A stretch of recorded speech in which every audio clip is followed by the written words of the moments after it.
রাতের অন্ধকারে দুঃসাহসিক চুরি নবগ্রামে। মুর্শিদাবাদ জেলার নবগ্রাম ব্লকের নিমগ্রামের মিলন শেখের বাড়ি থেকে টোটো তালা ভেঙে দুঃসাহসিকভাবে টোটো চুরি করে নিয়ে যায় কিছু দুষ্কৃতীরা। এমনই অভিযোগ করছেন টোটো চালক। টোটো চালকের মা জানাচ্ছেন, আমার ছেলে লোন ও জমি বিক্রি করে টোটো কিনে কোনো রকম ভাবে জীবনযাপন করছিলেন, কিন্তু হঠাৎ আজ গভীর রাতে কে বা কারা এসে টোটোর উপর থাকা চার্জার মেশিন রেখে টোটো তালা ভেঙে চুরি করে নিয়ে চলে যায়।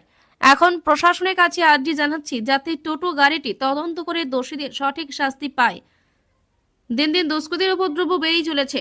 রাতের অন্ধকারে চলছে জুয়ো খেলা, রিয়াল লটারি বিক্রি হচ্ছে। সেই কারণে কি এমন পদক্ষেপ দুষ্কৃতীদের? এমনই মনে করছেন গ্রামের কিছু মানুষজন। নবগ্রাম থেকে আলাল শেখ ও কুরবান শেখের রিপোর্ট, খবর মুর্শিদাবাদ। 1 লাখ 1.5 লাখ টাকা জোগাড় করা খুবই খেলা আছে বলতে হয়।